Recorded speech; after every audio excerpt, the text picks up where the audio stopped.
एक बार तेनालीराम की पत्नी बीमार पड़ गई तो तेनालीराम को उसके इलाज के लिए महाराज से 1000 स्वर्ण मुद्राएं उधार लेनी पड़ी।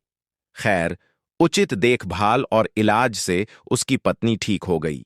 एक दिन महाराज ने तेनालीराम से कहा, तेनालीराम, अब हमारा कर्जा चुकाओ। तेनालीराम कर्ज की वह रकम देना नहीं चाहते थे, अतः हां हूं और आजकल करके बात को टाल रहे थे। एक बार महाराज ने उससे बद्धा ही सख्त तगादा कर दिया। महाराज जितना सख्त तगादा करते, तेनालीराम की कर्ज न देने की इच्छा दृढ़ होती जाती। एक दिन तेनालीराम ने सोचा कि राजा का कर्ज राजा के मुंह से ही माफ करवाऊंगा। दूसरे दिन ही महाराज के पास खबर आई कि तेनालीराम बहुत सख्त बीमार हैं और अगर अंतिम समय में महाराज उसका चेहरा देखना चाहते हैं तो देख लें। महाराज फौरन उसके घर पहुंचे।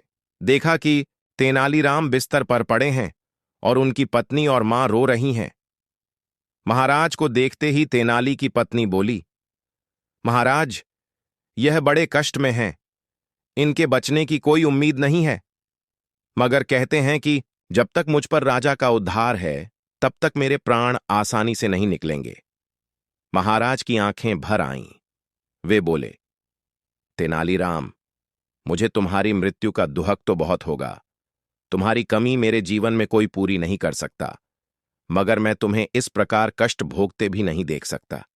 मैंने तुम्हारा कर्ज माफ किया। तेनालीराम, सच तो यह है कि ये मुद्राएं मैं वापस लेना ही नहीं चाहता था। मैं तो कर्ज का तगादा कर करके यह देखना चाहता था कि देखें इस कर्ज से तुम किस प्रकार मुक्ति पाते हो। फिर ठीक है महाराज। तेनालीराम बिस्तर से उठ खड़े हुए। अरे अरे तेनालीराम, तुम्हारी तबीयत अब बिल्कुल ठीक है महाराज। दरअसल मैं तो आपके कर्ज के बोझ से मर रहा था, किंतु अब जब आपने कर्ज माफ ही कर दिया है तो कैसा मरना? आप धन्य हैं महाराज, जो आपने मुझे असमय ही मरने से बचा लिया। मैं तो चाहता हूं कि मैं जन्म जन्म आप जैसे कृपालु राजा की सेवा करता रहूं। ठगे हुए से महाराज उसका चेहरा देखते रह गए।